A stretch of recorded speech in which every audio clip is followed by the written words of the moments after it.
no man say when he is tempted, I am tempted of the Most High. You heard that, Chicago, right? Tell that to the young brother. Kind of what kind? No, if you go out there and you do something wicked, don't say God wanted you to do it. That's not true. Judas cannot say that God wanted him to betray Christ so that Christ could be crucified so that the world could be saved. That is Christian nonsense. The Pope said this week that the Christian church is full of homosexuals. The Pope said that this week. That's what he said. Abijah sent that tape over. Abijah said the Pope said that. Say again? Play it real fast for Chicago, because that's where the doctrine of predestiny comes from. Or destiny, period. Believing in some type of set destiny that's already chosen for you before you were born. That is a lie. Kind of what kind? James chapter 1, verse 13. Let no man say when he is tempted, I am tempted of the Most High. For the Most High cannot be tempted with evil, neither tempteth he any man. You understand that? So predestination is a lie. Judas is an evil, disgusting bastard. He killed himself because he could not handle the knowledge of what he did. The demon that was in him when he betrayed Christ left him. And then he had to face who he was and what he did. And then he killed himself, and the money fell on the ground. The money was just out on the ground. The Pharisee said, maybe we should buy some land with it, to get rid of it. They said, nah, never mind. That's blood money. Just forget about it. You understand? So predestination is a lie. You are what you do, and you decide. He wants you to be righteous. He wants you to be a good person. God made his decision. The question is, have you made yours? I want to give all the praises and the honor to Yahweh Bahashim, Yahweh Shah Bahashim, Rucha HaKwadash, and double honors to the elder apostles and the elder bishops of Great Millstone. Honors as well to you other elders, you brethren, you fellow believers of this truth, all you supporters of this truth, which includes you other supporting cast to the truth, you brothers and sisters, shalom to the elect. So anyway, I want to go on this video with the Hatchet Man, right? I don't want to call him the Hatchet Man, but he used to have a hatchet when teaching. This is Isupk. This man's name is General Mahayaman. He looks like if you sat down at a barbecue, you would probably have a good time laughing with him. He looks like one of those type guys. But anyway, going into this James, he says nothing is predestined. The Lord wants you to do right. And it's like, don't you think if the Lord wanted you to do right, that you would do right? If he wanted you to do wrong, that you would do wrong? Romans 9:11 tells you that the children not even being yet born, neither done good or evil, for the purpose of the election might stand. They were already ordained to do what they were going to do. We have prophets. Yahweh Shai even said the destruction in 70 AD to leave when you see certain things. So Deuteronomy speaks of yokes of iron upon thy neck and certain things, and how we would go off and not obey the Lord. I know they read Deuteronomy 28:15, if thou wilt not hearken to the voice. And the Lord already knew we wasn't going to hearken to his voice. So I don't get that, but we want to go into James 1. James 1:13.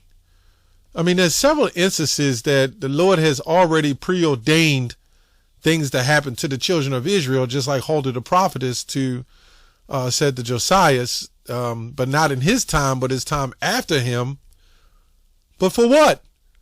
For things that they've done. Now, in this group, I do believe in reincarnation. As 2 Corinthians says, everyone will be judged according to their body, whether they did good or bad. So what about John the 9th chapter with the blind man? No, in their life he didn't sin, but obviously he did. All fall short of the glory. And the Lord was behind all of it, right? So, if the Lord didn't want us to sin, we wouldn't sin. We wouldn't be going through what we're going through. This is purely a Christian doctrine, right? Let's go to James 1. Let no man say when he is tempted, I am tempted of God. The apostle here seems to have his eye on whatever there was in a trial of any kind to induce us to commit sin, whether by complaining or murmuring, by apostasy or yielding to sin. Let me go on down. I don't know what it's going to say. For God cannot be tempted with evil. The margin evil, the sense is the same. The object seems to be to show that in regard to the whole matter of temptation, which also I believe goes to try. We're getting to that. It does not pertain to God. Nothing can be presented to his mind as an inducement to do wrong. Right? And as little can be present anything to the mind of man to induce him to do sin. So what we're going to do is we're going to jump over here to the blue letter. Let no man say when he is tempted. We're going to jump on this word tempted. What does this say? Perezo. Strong's G 3985. Pyrazo. So it says, let no man say he is tempted, right? Let no man say when he is tempted, I am tempted of God. So what does this mean? To try whether a thing that can be done, to attempt or endeavor, to try, make trial or test for the purpose of asserting his quality or what he thinks or how he will behave himself. So you can't, that's why Isaiah 55, it says, my thoughts are not your thoughts, neither your ways my ways.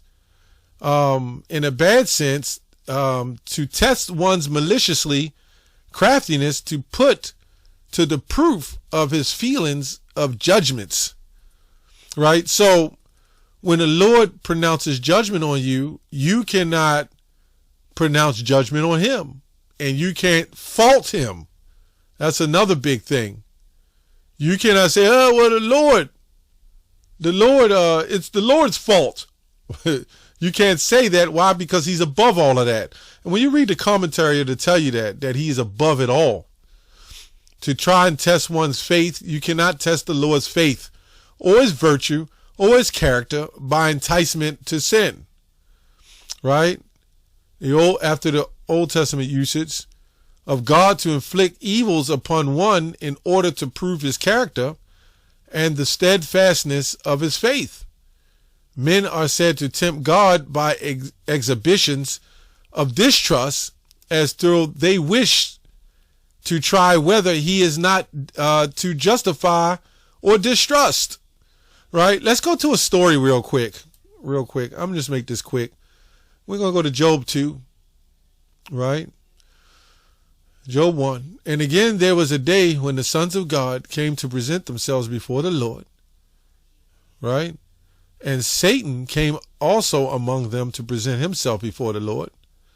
And the Lord said unto Satan, from whence thou comest? And Satan answered the Lord and said, from going to and fro in the earth, and from walking up and down in it. And the Lord said unto Satan, hast thou not considered my servant Job, that there is none like him in the earth, a perfect and upright man, right? One that feareth God and escheweth evil, and still he holdeth fast his integrity, also through movest me against him, to destroy him without cause.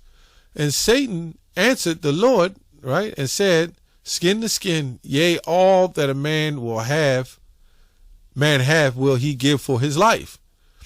But put forth thine hand now and touch his bone and his flesh, and he will curse thee to thy face. And the Lord said unto Satan, behold, he is in thy hand, but save his life. So we see even in this situation, the Lord controls all of that, man. Right? Even us. When we're tempted, when we're tried, when we're attacked. So Satan went forth from the presence of the Lord and smote Job, sore boils from the sole of his foot unto his crown. So are you saying the Lord didn't have anything to do with Satan doing this? I like an answer with that. The Lord don't tempt or try you with these things. See, when you go to James, it was going into the trials. They were using excuse. They were trying to escape by using the Lord, and you can't.